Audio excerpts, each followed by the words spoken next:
Graças a Deus, estamos reunidos mais uma vez em nome de Jesus. Ele, o Mestre, sempre fazia uso de uma imagem para melhor transmitir a lição que ele precisava passar. Ele precisava passar. Ele veio aqui para isso. Ele tinha, para nós espíritas, é a nossa opinião, nós não queremos convencer ninguém disso, mas é a nossa opinião. Ele tinha a mais importante mensagem a ser transmitida até então. E uma mensagem do nível dessa importância precisava de um mensageiro também preparado. Se essa mensagem era tão importante que precisava de um mensageiro, um educador do nível de Jesus, somos os espíritas da opinião que a essência dessa mensagem está entre nós. Mas corretamente alguém pode perguntar: e as traduções, e as pesquisas que mostram que houve adulteração das escrituras, que suprimiram trechos que não interessava ao poder constituído da época? Tudo isso é verdade.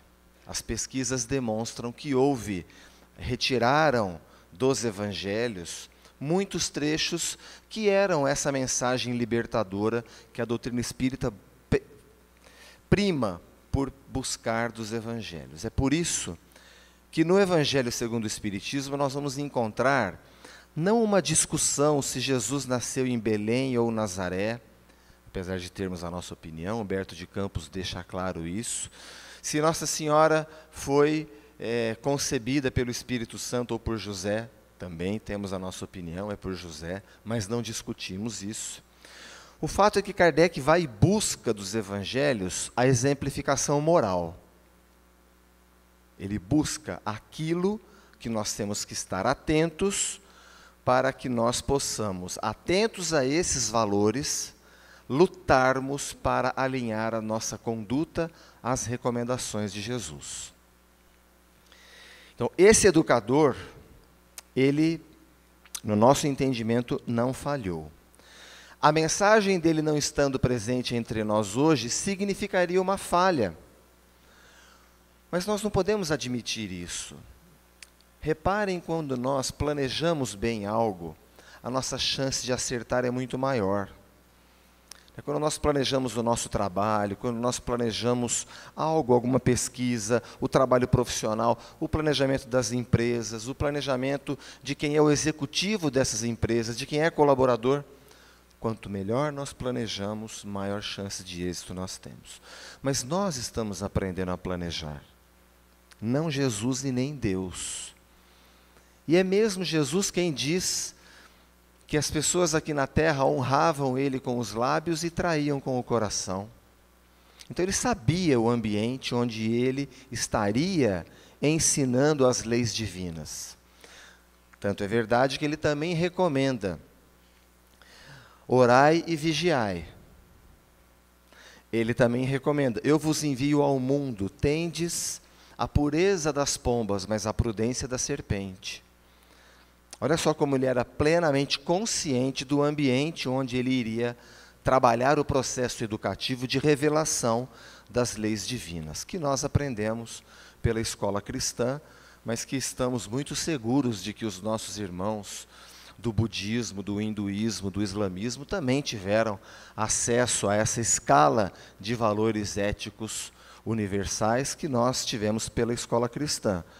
A fraternidade, a justiça, a lealdade. Não é possível que Deus só permitiria aos cristãos o acesso a isso, sendo que nós cristãos somos a minoria aqui na Terra. E os cristãos espíritas, então, nem se fala. Então é evidente que o Pai não sonegaria aos filhos os caminhos do entendimento dessas questões, porque a religião a gente escolhe, mas a espiritualidade é inata no ser humano. Então temos muita convicção de que houve um planejamento e que ele esteve aqui entre nós, revelando essas essas leis universais. Ele deu vários exemplos disso. Kardec pinça isso dos evangelhos e traz no Evangelho segundo o Espiritismo. Então, para nós espíritas, é até mais fácil entender isso, né? Que a essência da mensagem de Jesus está entre nós. É só a gente começar a falar da parábola do bom samaritano, da parábola do semeador, da parábola do festim de bodas, está tudo lá. Para que a gente olhe, porque o Espírito Verdade e Kardec entenderam que era essa essência que interessava para que nós pudéssemos aprender um processo de autotransformação, de autossuperação. Discutir se Jesus nasceu em Belém ou Nazaré? Não. Respeitamos, hein? Por favor. Sempre que falamos das Escrituras, é importantíssimo lembrar da recomendação que o Chico Xavier faz àquele pastor que faz uma pergunta um tanto provocativa no programa Pinga Fogo, protagonizado pelo nosso Saulo Gomes, que agora mora aqui em Ribeirão Preto, já há anos, mas que ainda é o programa de maior audiência na história da televisão brasileira. Nenhuma novela, nenhuma minissérie superou a audiência do Pinga Fogo. A banca do Livro Espírita tem tanto o DVD quanto o livro. O Chico disse para o pastor, olha, quando nós falamos das Escrituras, a gente tem que tomar cuidado, porque é sempre uma forma de interpretar. E Emmanuel resgata da segunda epístola de Pedro um versículo muito interessante, porque os apóstolos iam debatendo com os fariseus, com os saduceus, com os judeus de um modo geral, e eles não diziam que os cristãos vieram estragar a lei de Moisés, que Jesus estava amolecendo o caráter da juventude judaica, porque ensinava o perdão. Então Pedro diz assim, olha, que ninguém tenha a pretensão da verdade na interpretação das Escrituras. Isso é Pedro que diz. Eu tenho piedade de alguns papas que falam que a única forma de interpretação correta das Escrituras é a católica apostólica romana. Porque eu fico assim, se esse papa está desdizendo Pedro, será que está na posse do juízo perfeito? E o teor dessa pergunta, a Folha de São Paulo publicou numa carta que eu escrevi por época do papa anterior que renunciou, quando tomou posse, reafirmando esse dogma que tenta desdizer Pedro. Então, sempre muito cuidado quando nós falamos das Escrituras, mas com todo respeito, a gente fala, é a nossa opinião, né? É a nossa opinião. Para nós, não vai interessar discutir essas questões que são dados históricos, mas vale a pena olhar para as recomendações morais, éticas que estão contidas nos evangelhos e que Kardec nos facilitou trazendo para o Evangelho segundo o Espiritismo, e depois o Chico, na sua obra magnífica, acabou facilitando ainda mais o nosso entendimento. Eu faço essa introdução porque os castelos de teologia que constroem para justificar determinados dogmas, eles desmoronam diante de algumas evidências de fatos que acontecem no nosso dia a dia. Me chamou muito a atenção, num jornal da semana passada, uma notícia, vou pegar aqui para vocês verem, ó. HC é condenado a pagar pensão. Por que o HC foi condenado a pagar pensão? Era um procedimento de cesariana. A mãe estava grávida de gêmeos. Um atraso no início do procedimento fez com que o primeiro filho nascesse saudável e o segundo, por falta de oxigênio, ficou sequelado definitivamente, sem possibilidade de recuperação.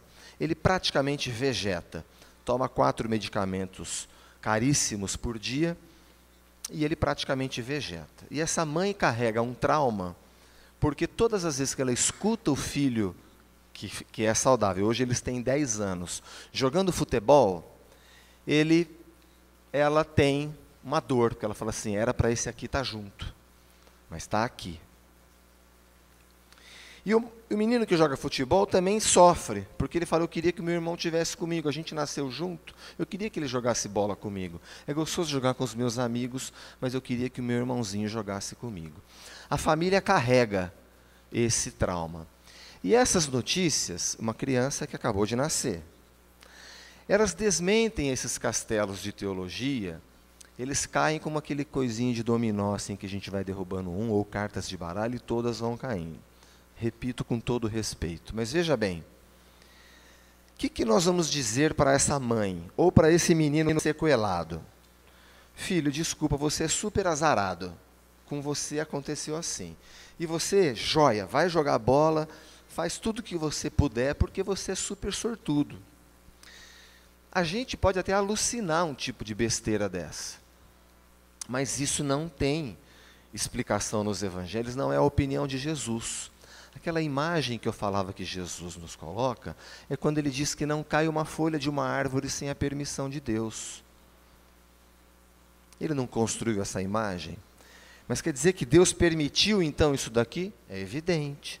Nós não temos como dizer, admitir que Deus perdeu o controle da situação.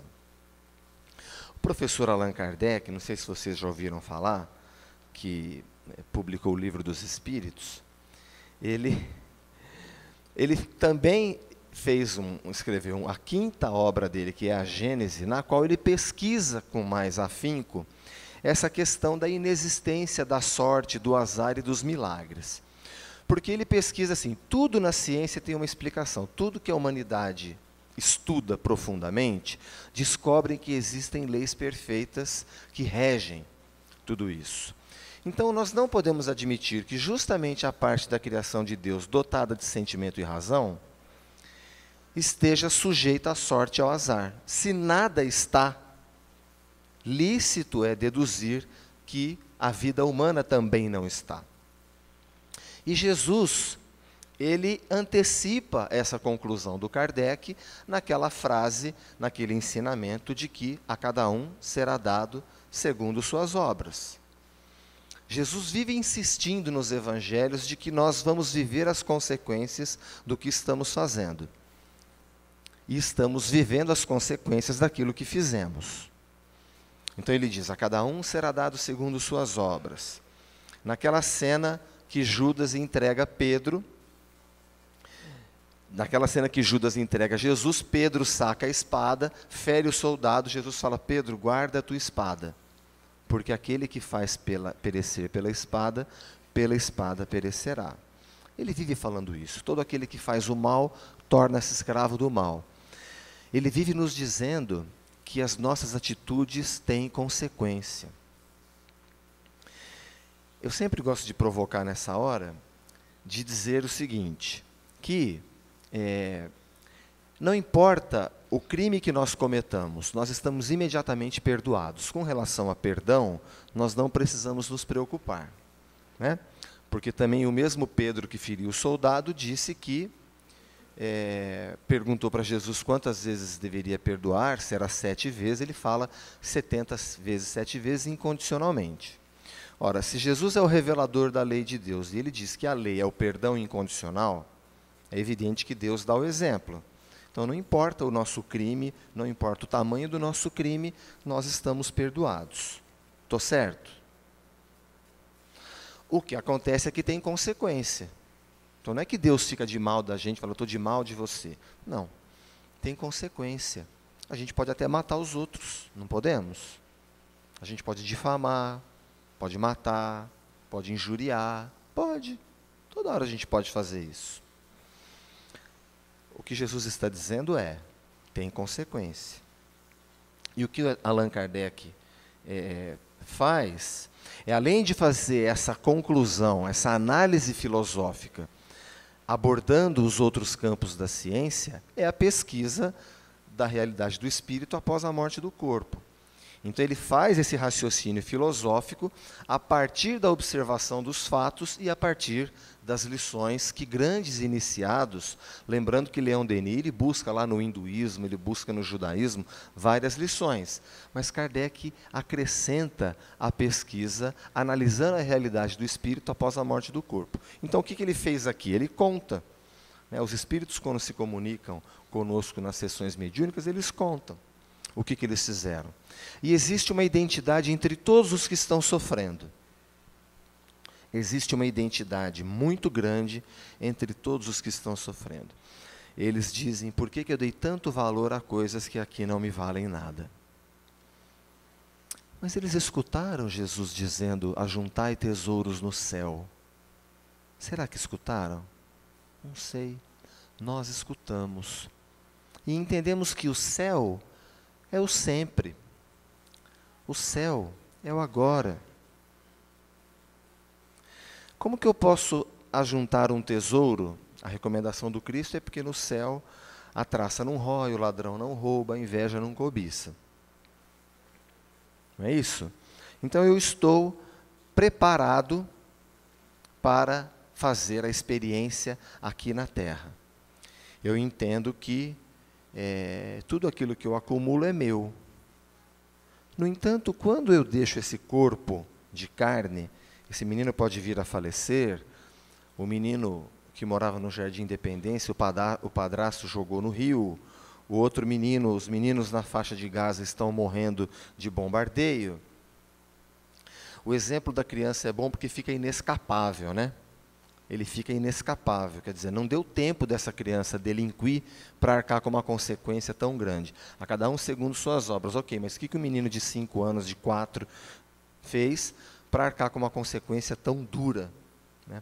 E mesmo a família, muitas vezes, na maioria das vezes, vivendo essa situação. É evidente que existe aí uma correlação, um nexo causal, porque essa família não está recebendo esse filho à toa. Ou é uma expiação ou é uma prova. O que pode ser, então, esse tesouro no céu, se hoje eu posso deixar de viver? É opinião nossa, é uma tese espírita, que esse tesouro é aquilo que a gente leva com a gente. É aquilo que a gente carrega com a gente. Ele está acessível agora? Tem que estar, porque ele é meu, ele é nosso. Nós ajuntamos.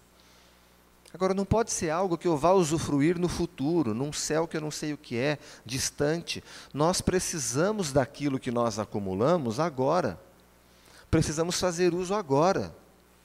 Ou o nosso alimento não é necessário agora, seja espiritual, seja material. Nós estamos aqui em busca dos dois. Nós estamos aqui em busca dos dois. De um recurso espiritual que harmonize os nossos centros de força, que venham a aliviar as nossas dores, que nos tragam alimento, que reequilibrem também o nosso perispírito e, consequentemente, que nos traga saúde física. É o que estamos buscando aqui. E também alimentamos o nosso corpo físico porque nós temos necessidade de sobreviver. Nós precisamos sobreviver para dar sequência, para executar o nosso planejamento reencarnatório, que é uma expressão espírita.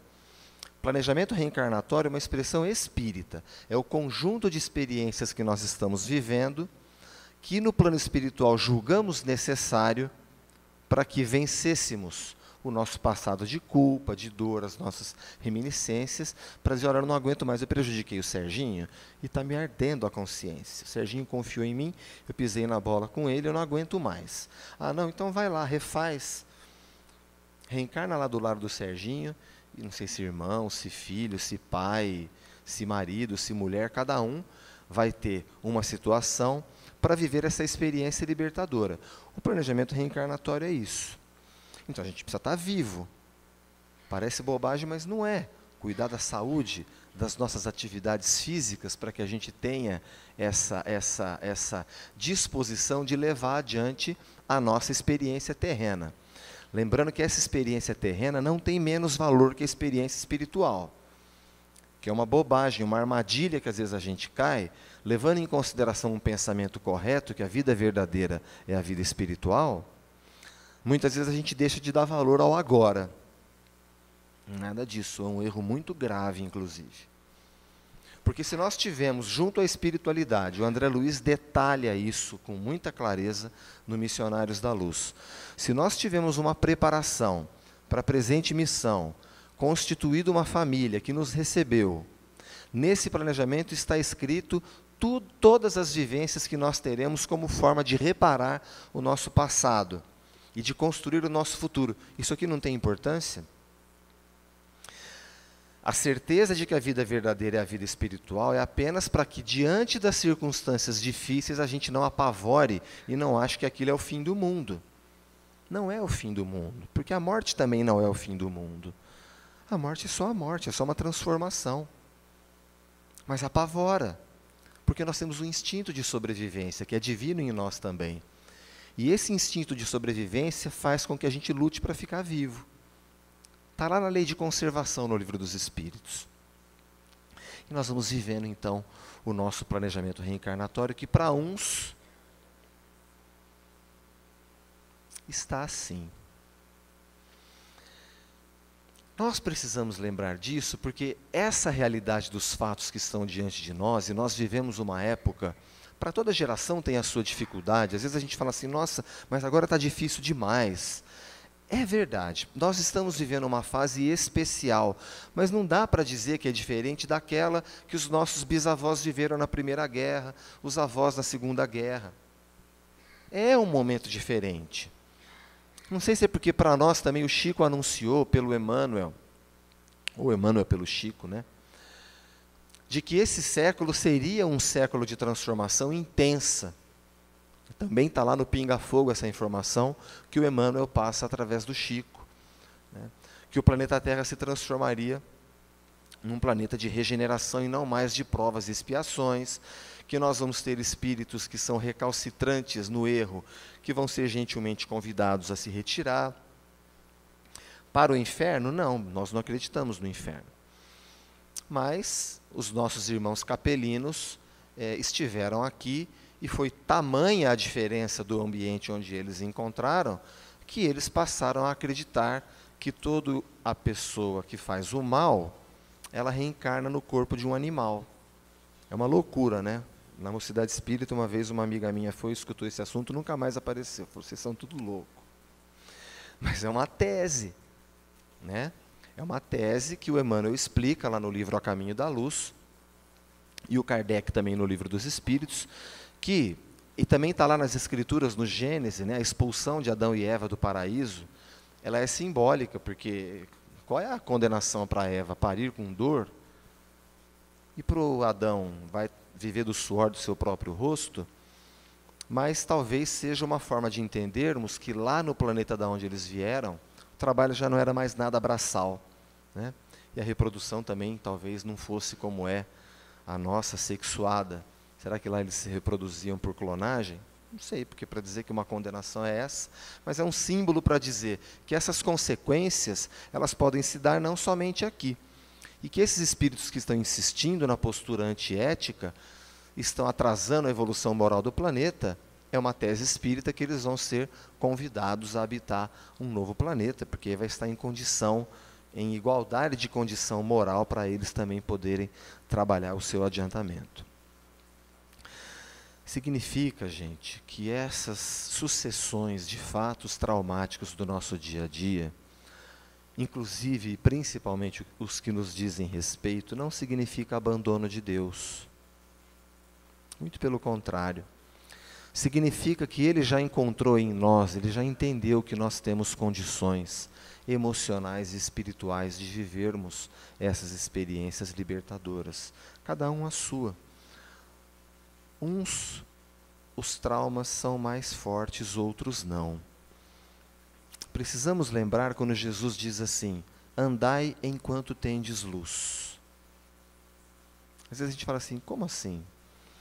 Mas olha, pegando o exemplo mais recente da faixa de Gaza, a situação deles não é de viver, é de sobreviver. Eles estão lutando para sobreviver. A experiência expiatória deles é muito mais pesada que a nossa. Ai, Marcos, mas é porque você não conhece a minha dor. Também é verdade. Vamos respeitar a dor de cada um. Né? Cada um sabe a dor e a delícia de ser o que é. Foi assim que o poeta nos ensinou.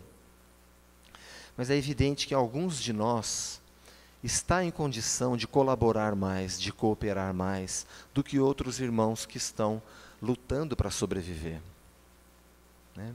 Tem um filme brasileiro muito bonito, que foi premiado em Cannes, esse filme já tem uns 10 anos, A Linha de Passe, que mostra uma mãe em Carapicuíba, na Grande São Paulo, vivendo a realidade de cuidar de 5 filhos separadas, cada um com um destino. É muito bonito. Linha de Passe, é lindo o filme. Não é um filme espírita, tá, gente? Mas é um filme, uma obra-prima, na qual nós vamos ver ali também 5 destinos diferentes a partir de uma mãe lutadora. Não significa abandono, pelo contrário. Significa a providência divina nos proporcionando a oportunidade do resgate. O tesouro no céu é uma construção de todos os dias, mas ele é acessível agora sim. Porque ainda que nós tenhamos objetivos louváveis nessa vida, como ter um filho, fazer um curso, fazer uma faculdade, conseguir um emprego, construir uma casa, mas não é isso que nós viemos fazer aqui. Nós viemos construir esses valores em nós, porque ninguém fará isso por nós. Aprender a ser leal, aprender a ser justo, aprender a ser fraterno. Só nós podemos fazer isso por nós. E esse tesouro sempre estará ao nosso alcance, onde quer que estejamos. Agora, para interagir nas circunstâncias nas quais estamos vivendo, e para todo sempre. Isso ficará conosco, ninguém tira. O que a Uzi está estudando no capítulo 17 do Evangelho segundo o Espiritismo, e que hoje vim falar, é o sede perfeitos. Não com a presunção, é evidente que não dá para ser nessa existência. A transformação da água para o vinho, ela não se dá do dia para a noite, ainda para relembrar uma figura do Evangelho. Mas um passo por dia, na visão do nosso Emmanuel, e quanto menos a gente perceber, a paisagem terá mudado. Que nós consigamos melhorar o nosso reino íntimo de paz, cada vez mais, para melhor percebermos os recursos com os quais a providência divina nos alcança em todos os momentos de nossas vidas. Obrigado.